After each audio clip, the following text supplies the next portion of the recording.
As many of you know, I have spent the past few weeks moving from Northern Virginia, now down to Central Florida. My move is complete and almost everything is unpacked. Why did I move my office, my studio, the dogs, and all of my belongings to Florida? To save money and better enjoy my life, of course. In the next few minutes, I will go over how the numbers add up and why you should consider a similar move, and how this nationwide mass exodus from high-tax states down to Texas, Tennessee, and Florida will change the real estate market and local economies for generations. All this and more in today's video. Hello and welcome to Stephen Carlson Show. I'm Stephen Carlson. I'm a tech entrepreneur, real estate investor, author, YouTuber, paramedic, and we've got Bonnie and Clyde. He's out by the pool, I think, so he's not in the basement at the moment. And don't worry, I haven't forgotten about everybody and their EIDL grants. I have an important update video coming out very soon. But the only way that we are going to get our $10,000 EIDL grants and the additional $5,000 bonus grant is by standing together and making our voices heard. Make sure you comment down below with the hashtag TeamEIDL and share this video everywhere you possibly can on social media. Tag your local news stations, your politicians, demand someone in DC finally get off their ass and save all of our small businesses before we all go out of business. And of course, before I go any further, a very quick reminder, as my regular viewers will know, I have a team of outstanding lawyers that used to be kept in the basement. Now I guess maybe they're out by the pool. It seems to be a bit of an upgrade, but I don't have a basement in Florida. Anyways, they get a little bit rowdy whenever I make a video, and the only way to calm these stinking lawyers down is to give a quick disclaimer. This video is for entertainment purposes only. I'm not a financial advisor. I'm not a lawyer. This is not financial, legal, or tax advice. You get the point. Also, while I have you here, why don't you check out Webull, link down below. Deposit $100 and get your 2 free stocks. Or if stock investing is not exactly your thing, you can check out the other pinned video down below where you can get the equivalent of 40 free lottery tickets every single week. Okay, all of that out of the way, let's get to today's video. In 2019, I paid just shy of $37,000 in state income taxes to Virginia. This was on my salary and after deduction profits from my book sales, link down below, purchase a copy, the apartment rentals, and any pass-through profits from any of my side businesses. This, of course, did not include any of the business taxes from my primary tech businesses, just my side work. I'm going to stick to my personal income for these calculations, as adding all the business deductions and everything will make this video very long and complex. If you would like for me to make a video showing how countless small businesses are saving millions of dollars per year by moving to low tax states, if you want to see a video on that, comment down below and let me know. The accountant is still working on my 2020 taxes, but at the moment it kind of looks like it'll be almost double what I paid in 2019. And I expect another increase this year. Plus, on top of that, the state is talking about raising taxes even more. Not to mention how the loss of state, local, and tax deductions on your federal return bites into millions of taxpayers every single year when they live in high-tax states. Something just needed to be done. Initially, I was planning on moving to Anchorage, Alaska. I love the snow, as do Bonnie and Clyde, and I already own investment rental properties up there. However, just after Christmas, my mom called me up crying, asking for me to move back to Florida.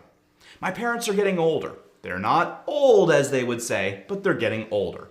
And I guess my mom, she just kind of missed her son. And when family calls, you do what you have to do. So I moved to Florida. Both Alaska and Florida have no state personal income taxes, which is very nice. Alaska takes it a step further and also has no state sales tax, which is really, really nice. But in my case, that wasn't a make or break on the sales tax, so I still decided to move to Florida. The biggest tax saving for me was not having to pay Virginia's state income tax and all of the other little small stupid taxes you pay in Virginia, like the personal property tax, which bills me almost $2,000 per year just to own my car. These taxes in Virginia were eating me alive. And I'm not alone in this move. Even before the pandemic, Florida has seen a massive influx in people leaving high-tax states seeking lower taxes and greater freedom in states like Florida.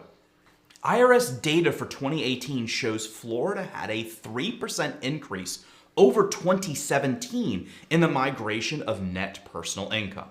That's the amount of dollars coming into the state versus what is going out.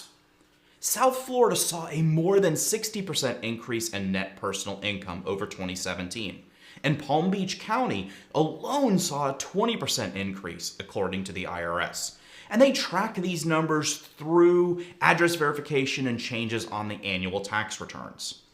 Americans are taking a closer look at just how much they're paying in their taxes. And they're moving to lower tax states like Florida. And this can be a big difference come tax day. High taxes are one of the many reasons why wealthy New Yorkers are moving out of the state. New York's top tax rate is nearly 9%. In New York City, you have to add an additional 4% for a single taxpayer with income greater than $1 million. The IRS shows that New York lost $9.6 billion in net personal income from people that migrated out of the state due to the high taxes. Not to mention the insane cost of living in major cities like New York or the San Francisco Bay Area. Simply put, your money goes a lot further when you move out of these areas. For example, the house that I purchased in Florida, I paid $349,000 for it. And in just 2 months since I put in my offer and closed on it, the appraised value has gone up to $385,000. The annoying thing is, this time last year, I probably could have picked it up for less than $300,000. But if you compare this house to a similar sized home in Northern Virginia, this would easily be a $2.5 million house. If you go back a year ago, these larger metropolitan areas could justify their price because of their proximity to major work hubs. But things have changed.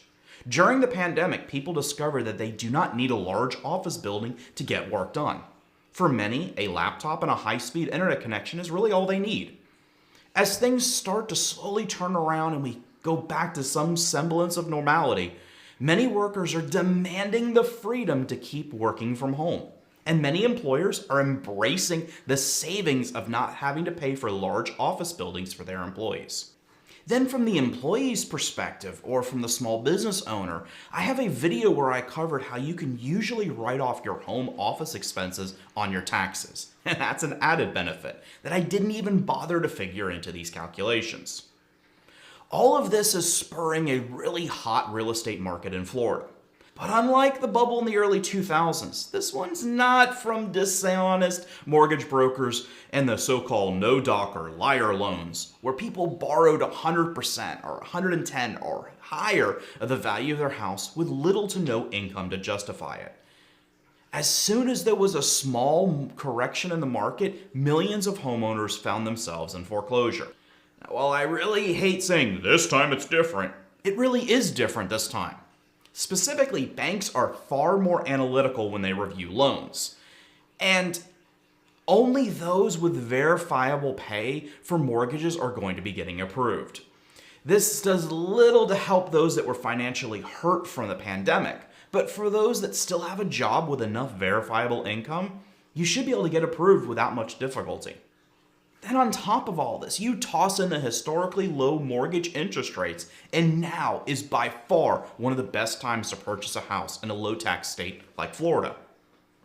There are even some banks that are offering assistance to college students to offset some of their student loans when they buy a house.